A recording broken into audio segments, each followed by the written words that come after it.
안녕하십니까. 느린 뉴스 TV입니다. 오늘은 특별한 이야기를 들려드리려 합니다. 나이가 들면서 가장 두려운 것 중 하나가 바로 기억을 잃는 것이 아닐까요? 사랑하는 가족의 얼굴도 함께 나눈 소중한 추억도 심지어 자신이 누구인지조차 잊어버리게 되는 그런 무서운 병, 치매. 하지만 오늘 우리는 희망의 이야기를 만나보려 합니다. 서울의 한 신경과 병원. 오늘도 많은 어르신들이 무거운 발걸음으로 이곳을 찾습니다. 기억이 자꾸 사라져요. 가족 얼굴이 가물가물해요. 절망과 두려움이 가득한 목소리들. 그런데 이 병원에서는 조금 다른 이야기들이 들려오고 있습니다. 30년 동안 수많은 치매 환자들을 만나온 박민수 신경과 전문의는 말합니다. 의사로서 솔직히 말씀드리면 치매 진단을 내릴 때마다 마음이 무거웠습니다. 약물로는 진행을 늦출 뿐 근본적인 해결책이 없다고 생각했거든요. 그런데 몇 년 전부터 놀라운 변화들을 목격하기 시작했습니다. 85세 최영희 할머니가 처음 병원을 찾았던 날을 의사는 지금도 생생히 기억합니다. 아이고, 방금 무슨 얘기를 했더라. 내 손자 이름이 뭐였지? 할머니는 진료실에 앉자마자 이렇게 말씀하셨습니다. 옆에 있던 가족들은 당황하며 덧붙였습니다. 선생님, 하루에도 수십 번 같은 질문을 반복하세요. 심지어 화장실 위치도 잊어버리십니다. 검사 결과는 충격적이었습니다. 치매 검사 점수는 30점 만점에 12점. 뇌 MRI에서는 해마와 전두엽이 크게 위축된 모습이 보였습니다. 의사는 결국 이렇게 말할 수밖에 없었습니다. 이 상태라면 1년 안에 일상생활이 거의 불가능해질 겁니다. 약물 치료를 시작해야 합니다. 순간 가족들의 얼굴이 굳어졌습니다. 요양원 이야기가 오갈 만큼 상황은 절망적이었습니다. 그때 아드님이 뜻밖의 제안을 했습니다.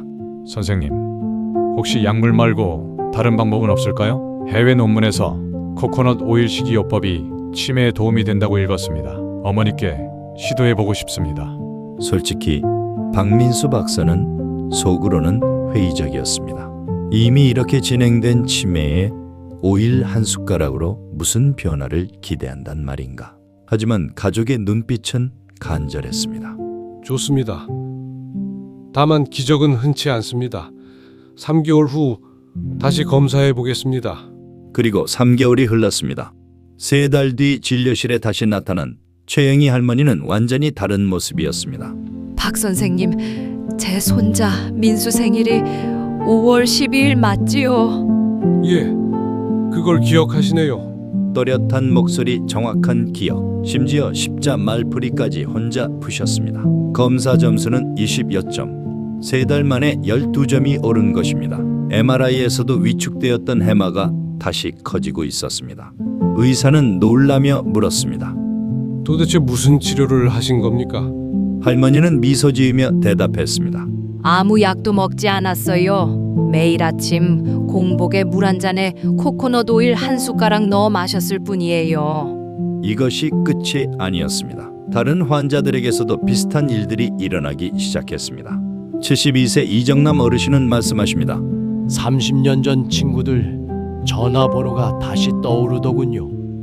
머릿속에 불이 켜진 것 같았습니다. 68세 박순자 할머니도 증언합니다. 치매 초기 진단을 받았는데 6개월 만에 정상 판정을 받았어요. 손주랑 보드게임까지 합니다. 75세 조명훈 어르신은 이렇게 말씀하십니다. 길만 나서면 헤맸는데 이제 혼자 버스 타고 병원까지 옵니다. 이 자유가 얼마나 큰지 몰라요.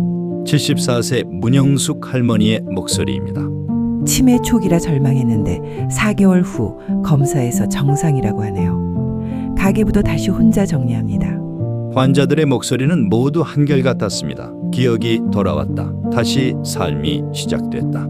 의사로서 박민수 박사는 수많은 연구를 찾아보았습니다. 그리고 깨달았습니다. 뇌의 70%는 지방으로 이루어져 있습니다. 하지만 수십 년간 저지방 식단이 권장되면서 뇌는 필요한 연료를 공급받지 못했던 겁니다. 코코넛 오일의 지방은 곧바로 케톤체로 전환되어 손상된 뇌세포에 에너지를 주고 새 연결을 돕습니다. 케톤체는 포도당보다 25%나 더 효율적이었고 단순한 에너지원이 아니라 뇌세포를 보호하고 재생을 촉진하는 역할까지 하고 있었습니다. 하지만 주의할 점도 분명합니다. 첫째, 반드시 유기농 엑스트라 버진 코코넛 오일을 선택해야 합니다. 둘째, 처음에는 소량으로 시작해 소화가 적응할 시간을 줘야 합니다. 셋째, 당뇨 환자나 약을 복용하는 분은 반드시 의사 상담이 필요합니다. 또한 코코넛 오일만으로는 충분하지 않습니다. 계란 노른자에 풍부한 플라즈말로겐, 해산물에 많은 타우린, 고기와 생선에 들어있는 카르노신 같은 영양소가 뇌의 건강을 지탱하는 핵심입니다. 진료실을 나서며 최영희 할머니가 남긴 말은 지금도 마음에 남습니다. 선생님, 하루 한 숟가락이 제 인생을 다시 살려줬습니다. 전 이제 손주와 함께하는 시간이 더 소중해졌습니다. 오늘의 이야기는 우리에게 분명한 메시지를 전합니다. 치매는 단순히 나이 탓이 아닙니다. 우리가 어떻게 먹고 어떻게 사느냐에 달린 병입니다. 오늘부터 기억하세요. 첫째, 매일 아침 코코넛 오일 한 큰 숟가락. 둘째, 16시간 공복 유지. 셋째, 계란, 생선, 고기 같은 영양소 섭취. 여기에 충분한 수면, 규칙적인 운동, 가족과의 대화, 평생 학습을 더한다면 나이가 들어도 또렷한 정신을 유지할 수 있습니다. 작은 변화가 큰 기적을 만듭니다. 오늘부터 한 걸음 바로 시작해 보시길 바랍니다. 느린 뉴스TV는 어르신들의 건강한 삶을 위해 오늘도 천천히 그러나 깊이 있게 함께하겠습니다. 감사합니다.